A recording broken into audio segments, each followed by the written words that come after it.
आकाशवाणी।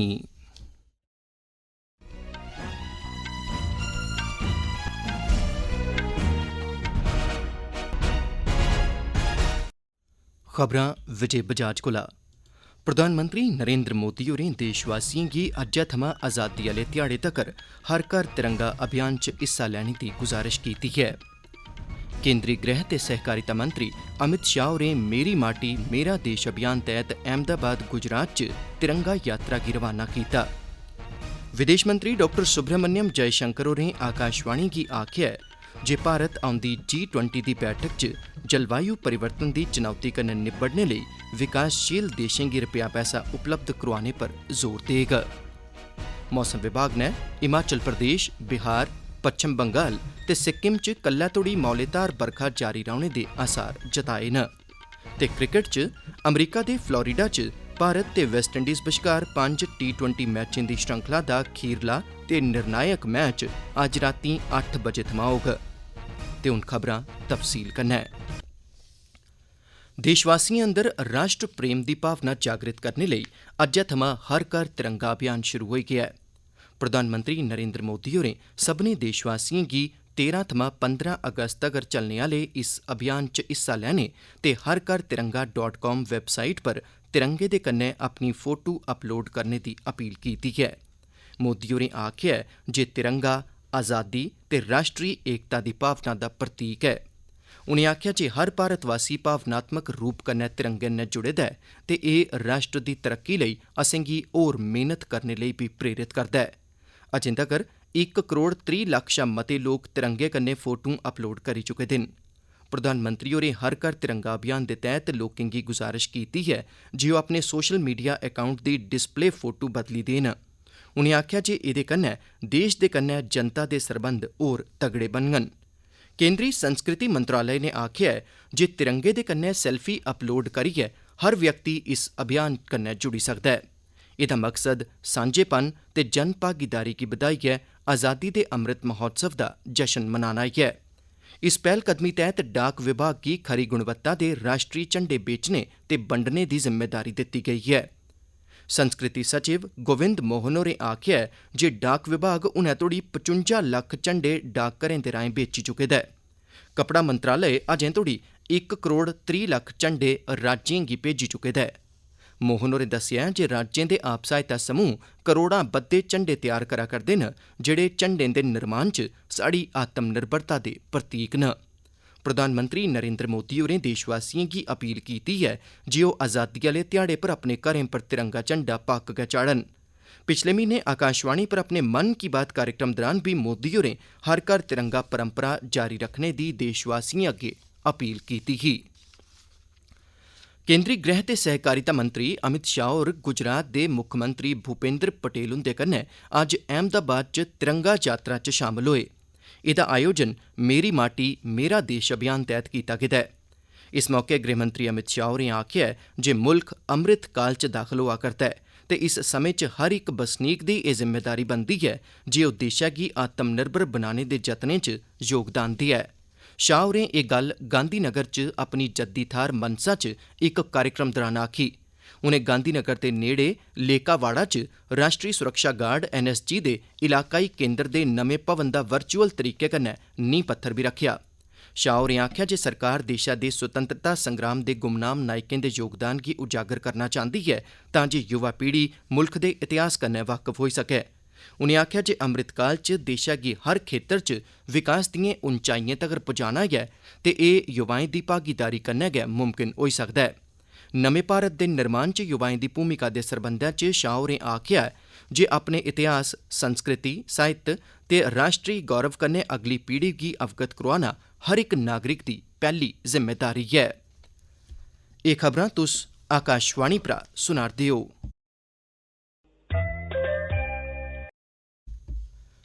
विदेश मंत्री doctor S Jaishankar होरें आखेआ जे भारत औंदी G20 दी बैठकै च जलवायु परिवर्तन लेई रपेआ पैसा उपलब्ध करोआने दे वायदे गी पूरा करने पर जोर देग कीजे केईं विकसित मुल्ख अपने वायदे गी पूरा करने च नाकाम रेह् न। आकाशवाणी कन्नै इक चेची गल्लबात दौरान उनें आखेआ जे केईं विकासशील मुल्ख पैसा नेईं थ्होने करी टिकाऊ विकास दे लक्ष्यें गी पूरा नेईं करी सके न। विदेश मंत्री होरें अग्गे आखेआ जे भारत आतंकवाद दे सख्त खिलाफ ऐ ते एह् भारती विदेश नीति दा केंद्री तत्व ऐ। उनें आखेआ जे आतंकवाद गी कुसै बी हाल च बर्दाश्त नेईं करने दी भारत दी नीति कन्नै हून समूलची दुनिया वाकफ बी ऐ ते ओह्दे कन्नै सैह्मत बी ऐ। एह् कार्यक्रम अज्ज रातीं 9:15 बजे आकाशवाणी दे FM गोल्ड चैनल ते बाद्दरू मीटरें पर प्रसारित कीता जाग। विदेश मंत्री डॉ एस जयशंकर होरें आखेआ जे भारत पूरी दुनिया कन्नै मिलियै मते मजबूत रमै कन्नै ते राष्ट्र हित गी ध्यानै च रखदे होई कम्म करा करदा ऐ। आकाशवाणी कन्नै विशेष गल्लबात दरान मंत्री होरें आखेआ जे किश संकीर्ण सोच दे चलदे पैह्ले मती बारी राष्ट्र दे हितें कन्नै समझौता कीता जंदा रेहा ऐ।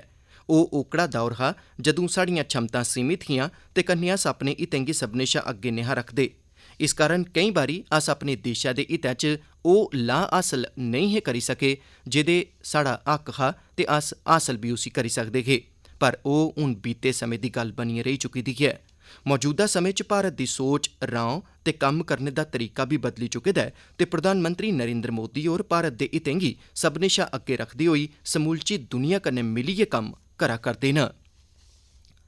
औंदी 15 अगस्त गी मनाए जाने आह्ले 77वें स्वतंत्रता दिवस आह्ले समारोह लेई सब्बै तैयारियां पूरी करी लैती गेदिआं न, जिसलै प्रधानमंत्री नरेंद्र मोदी होर ऐतिहासिक लाल किले परा राष्ट्री झंडा चाढ़ने दे कन्नो-कन्नी देशवासियें गी संबोधित बी करङन। स्वतंत्रता दिवस समारोह लेई अज्ज फुल ड्रेस रिहर्सल कीती गेई। इस ब'रे एह् राष्ट्री ध्याड़ा मनाने लेई सरकार दे जन भागीदारी आह्ले नज़रिये मुजब केईं नमियां पैह्लकदमियां कीतियां गेईआं न। मुल्ख भरै थमां तकरीबन 1800 खास परौह्नें गी उंदे जीवन साथियें सनै इस समारोह च शामल होने दा साद्दा दित्ता गेदा ऐ। इनें परौह्नें च 660 शा मते वाइब्रेंट ग्राएं थमां सरपंच, करसान उत्पादक संगठनें कन्नै जुड़े दे लोक ते सेंट्रल विस्टा प्रोजेक्ट दे श्रम योगी शामल न। एह्दे अलावा हर इक राज्य ते केंद्र शासित प्रदेश थमां कुल 75 जोड़ें गी साद्दा दित्ता गेदा ऐ जेह्ड़े अपने रिवायती पोशाकें च उत्थे औङन। इस ब'रे आज़ादी दे ध्याड़े पर पिछले 2 ब'रें थमां जारी आज़ादी का अमृत महोत्सव आह्ले समारोह संपन्न होई जाङन। प्रधानमंत्री नरेंद्र मोदी होरें 12 मार्च 2021 गी अहमदाबाद दे साबरमती आश्रम थमां एह् अभियान शुरू करोआया हा। भलेआं लौह्के ते दरम्याने दर्जे दे उद्योगें सरबंधी मंत्रालय नै इस ब'रे नमीं दिल्ली च लाल किले पर स्वतंत्रता दिवस समारोह च हिस्सा लैने लेई 50 खादी कारीगरें ते 18 बक्ख-बक्ख व्यवसायें कन्नै जुड़े दे 62 शिल्पकारें गी साद्दा दित्ता ऐ। मंत्रालय मुजब राष्ट्र निर्माण च इंदे योगदान लेई आभार व्यक्त करने गित्तै मुल्ख भरै थमां खादी कारीगरें ते विश्वकर्माएं गी साद्दा देने दी पैह्ल कीती गेई ऐ। 77वें स्वतंत्रता दिवस कोला पैह्ले जम्मू संभाग च सुरक्षा बवस्था बड़ी निग्गर कर दित्ती गेई ऐ। खित्ते च रमानदारी भंग करने दी कुसै बी कोशश गी नाकाम बनाने आस्तै खास तौर पर पाकिस्तान कन्नै लगदे बन्ने पर सुरक्षा बधाई दित्ती गेई ऐ। साढ़े संवाददाता मुजब फौज ते BSF ने 225 किलोमीटर लम्मी कब्जा रेखा ते 192 किलोमीटर लम्मे अंतर्राष्ट्री बन्ने पर चौकसी बधाई दित्ती ऐ। जम्मू जोन पुलस दे अतिरिक्त महानिदेशक ADGP मुकेश सिंह होरें आतंकवादी खतरे कन्नै निब्बड़ने लेई बड़ी मती सतर्कता बरतने दे निर्देश जारी कीते न। राष्ट्रपति द्रौपदी मुर्मू होर 77वें स्वतंत्रता दिवस दी पूर्व संञा कल शामीं 7 बजे राष्ट्र गी संबोधित करङन। उंदा एह् संबोधन दूरदर्शन ते आकाशवाणी दे समूलचे नेटवर्क उप्पर प्रसारित कीता जाग। राष्ट्रपति हुंदा संबोधन पैह्ले हिंदी ते ओह्दे मगरा अंग्रेजी च प्रसारित होग। दूरदर्शन पर हिंदी ते अंग्रेजी च प्रसारण दे बाद एह्दा इलाकाई भाशाएं च बी प्रसारण होग, जिसले कि आकाशवाणी पर इलाकाई भाशाएं च प्रसारण सरबंधत स्टेशन रातीं 9:30 बजे करङन। राष्ट्रपति द्रौपदी मुर्मू होरें संसद दे दौनें सदनें दी कार्रवाई अनमित्थे समें लेई स्थगित करी दित्ती ऐ। लोकसभा ते राज्यसभा नै बक्खरा-बक्खरा बयान जारी करदे होई आखेआ ऐ जे सदन गी कार्रवाई लेई अनमित्थे समें तगर बंद करी दित्ता गेआ ऐ। संसद दा बरसांती आह्ला इजलास 20 जुलाई थमां आरंभ होआ हा ते एह्दी कार्रवाई इस म्हीने दी 11 तरीक तगर चली ही। गृहमंत्री अमित शाह होरें राष्ट्री अपराध रिकार्ड ब्यूरो दे तैह्त राष्ट्री ऑटोमैटिक फिंगर प्रिंट प्रणाली कन्नै जुड़ी दी टीम गी सुन्ने दा तगमा हासल करने पर मुबारकबाद दित्ती ऐ। टीम गी एह् पुरस्कार प्रशासनिक सुधारें ते सार्वजनिक शकैतें सरबंधी विभाग दी डिजिटल रूपांतरण श्रेणी च हासल होआ ऐ। शाह होरें ट्वीट करियै आखेआ जे अंगूठा लाइयै पंछान दर्ज करने दी प्रणाली नेफिज नै सुन्ने दा तगमा हासल करियै इक बेहतरीन मिसाल पेश कीती ऐ। एह् प्रणाली प्रधानमंत्री हुंदे सुरक्षित भारत दे नज़रिये मुजब ऐ। गृह मंत्रालय दे मुताबक नेफिज ने अपराधियें दिएं उंगलियें दे निशान आह्ला इक केंद्री डेटाबेस बनाए दा ऐ जेह्ड़ा सभनें राज्यें ते केंद्री एजेंसियें लेई उपलब्ध ऐ। एह्दे ने अपराधी दी पंछान ते अपराधें दी जांच आह्ली प्रक्रिया गी असरदार बनाने च बड़ी मदाद मिली ऐ। एह् खबरां तुस आकाशवाणी परा सुना'रदे ओ। केंद्र सरकारै मुक्त बजार बिक्री योजना दे तैह्त नीलामी दे राहें 50 लक्ख टन कनक ते 25 लक्ख टन चौल जारी करने दा फैसला कीता ऐ। चौलें दा आरक्षित मुल्ल 200 रपेऽ फी क्विंटल घटाई दित्ता गेआ ऐ। हून एह्दा मुल्ल 2900 रपेऽ फी क्विंटल होग। खुराक ते सार्वजनिक बंड सरबंधी विभाग नै आखेआ ऐ जे एह् गैं कनक ते चौलें दा बजारी मुल्ल घटाने, मुद्रास्फीति गी काबू करने ते खाने पीने आह्लिएं चीजें दी उपलब्धता बधाने आस्तै पुट्टी गेई ऐ। एह् भंडार चरणबद्ध तरीके कन्नै जारी कीता जाग। राष्ट्री जांच एजेंसी NIA नै आम जनता बश्कार सांप्रदायिक सद्भाव बगाड़ने दी साजिश गी नाकाम करदे होई अज्ज 5 राज्यें च प्रतिबंधित संगठन popular front of India PFI दे ठिकाने पर छापे मारे न। केरल, कर्नाटक, महाराष्ट्र, पच्छम बंगाल ते बिहार च कुल 14 थाह्रें पर छापेमारी कीती गेई ऐ। इस दौरान NIA गी एतराजयोग डिजिटल उपकरण ते दस्तावेज हासल होए न। जांच च एह् गल्ल सामने आई ऐ जे PFI नौजवानें गी कट्टरवाद दी बत्तै पर पाने ते उनेंगी थेहारें दी सिखलाई देने दी साजिश रचा करदा ऐ। तिब्बत दे धर्मगुरु दलाई लामा होरें दुनिया गी खुशहाल ते शांतिपूर्ण बनाने दी कोश्ट करने दी अपील कीती ऐ। उनें गलाया जे बक्ख-बक्ख धर्में, परंपरें ते इलाकें च फर्क कोई खास महत्व आह्ली गल्ल नेईं ऐ। दलाई लामा होरें एह् गल्ल लद्दाख च लद्दाख मुस्लिम समन्वय समिति दे इक कार्यक्रम च आखी। दलाई लामा होर लद्दाख बौद्ध एसोसिएशन ते ऑल लद्दाख गोनपा एसोसिएशन दे साद्दे पर 11 जुलाई थमां इक म्हीने लेई लद्दाख च न। दलाई लामा होरें लद्दाखी भाशा च कुरान शरीफ दा अनुवादित संस्करण जारी कीता। उनें लद्दाख च धार्मिक सद्भाव मजबूत करने दी अपील कीती ते आखेआ जे कुसै बी समस्या दा हल चर्चा ते गल्लबात कन्नै गै कीता जाना लोड़चदा ऐ। बरतानिया लंदन स्थित भारती उच्चायोग ते एह्दे अमले दी सुरक्षा यकीनी बनाने लेई लोड़चदियां गैईं पुट्टा करदा ऐ। तकरीबन 5 म्हीने पैह्ले खालिस्तान समर्थकें लंदन च भारती मिशन पर हमला कीता हा। बरतानिया दे सुरक्षा मंत्री टॉम टंगहैट होरें दस्सेआ जे बरतानिया खालिस्तान समर्थक तत्वें दे सरबंधै च भारत दिएं चिंताएं गी दूर करा'रदा ऐ ते कुसै बी कट्टरपंथी गतिविधि कन्नै सख्ती नै निब्बड़ेआ जाग। टॉम होरें साफ कीता ऐ जे कुसै चाल्ली दी बी कट्टरपंथी गतिविधि न छड़ा भारत दी सुरक्षा सगुआं बरतानिया दी बी समस्या ऐ ते बरतानिया एह्दे हल दे उपाऽ पक्क गै करोग। अमरीका दे हवाई प्रांतै च जंगल च लग्गी दी अग्ग कन्नै मरोने आह्लें दी गिनतरी बधियै 99 होई गेई ऐ। इस अग्गी गी पिछले 100 ब'रें शा बी बद्ध समें च हुनै तोड़ी दी सभनें शा बड्डी अग्ग दस्सेआ जा करदा ऐ। एह्दे च मरोने आह्लें दी गिनतरी होर बी बधने दी शैंका ऐ। जम्मू कश्मीर दा डोडा जिला जेह्ड़ा इक समें च आतंकवाद दा गढ़ मन्नेआ जंदा हा, उत्थे बी अज्ज लोकें च आतंकवादिएं दा डर त्राह् पूरी चाल्ली खत्म होई चुके दा ऐ। हर घर तिरंगा ते मेरी माटी मेरा देश अभियान तैह्त उत्थूं दे लोक बिजन कुसै डर त्राह् दे तिरंगा रैलिएं ते होरनें आयोजनें च हिस्सा लै करदे न।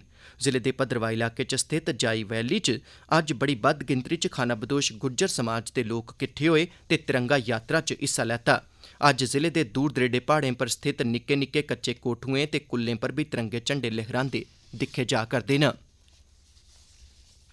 भारती मौसम विभाग नै पेशनगोई कीती ऐ जे हिमाचल प्रदेश, बिहार, पच्छम बंगाल ते हिमालय दे आले दुआले दे इलाकें ते सिक्किम च कल्लै तगर बड़ी मती बरखा जारी रौह्ग। अगले 4 दिनें दौरान उत्तराखंड च बी भारी थमां बड़ी मती भारी बरखा जारी रौह्ने दे आसार न। मैह्कमे ने अगले 2 दिनें दौरान अरुणाचल प्रदेश, असम, मेघालय, नागालैंड, मणिपुर, मिजोरम ते त्रिपुरा च बी भारी बरखा दी पेशगोई कीती है। विभाग ने आखेआ जे अगले 3 थमां 4 दिनें दौरान देशा दे बाकी हिस्सें च घट्ट बरखा बरोग। ते हुन क्रिकेट। अमरीका दे फ्लोरिडा च भारत ते वेस्टइंडीज़ बश्कार 5 T20 मैचें दी श्रृंखला दा खीरला ते निर्णायक मैच भारती समें मताबक अज्ज रातीं 8 बजे खेड्डेआ जाग। अजें तक्कर दौनें टीमें द'ऊं मैच जित्ते दे न। श्रृंखला च 2-0 कन्नै पिच्छड़ने परैंत भारती टीम नै लगातार 2 मैच जित्तियै इस श्रृंखला च शानदार वापसी कीती ऐ। अखीरै च खास खबरां इक बारी फ्ही। प्रधानमंत्री नरेंद्र मोदी होरें देशवासियें गी अज्जै थमां आज़ादी आह्ले ध्याड़े तगर हर घर तिरंगा अभियान च हिस्सा लैने दी गुजारिश कीती है। गृह ते सहकारिता मंत्री अमित शाह होरें मेरी माटी मेरा देश अभियान तैह्त अहमदाबाद च तिरंगा यात्रा गी रवाना कीता। विदेश मंत्री डॉक्टर एस जयशंकर होरें आकाशवाणी गी आखेआ ऐ जे भारत औंदी G20 दी बैठका च जलवायु परिवर्तन दी चुनौती कन्नै निब्बड़ने लेई विकासशील मुल्खें गी रपेआ पैसा उपलब्ध करोआने पर जोर देग। मौसम विभाग ने हिमाचल प्रदेश, बिहार, पच्छम बंगाल ते सिक्किम च कल्लै तोड़ी मौलेधार बरखा जारी रौह्ने दे आसार जताए न। ते क्रिकेट च अमरीका दे फ्लोरिडा च भारत ते वेस्टइंडीज बश्कार 5 T20 मैचें दी श्रृंखला दा खीरला ते निर्णायक मैच अज्ज रातीं 8 बजे थमां शुरू होग। खबरें दे इस बुलेटिन च बस इन्ना गै।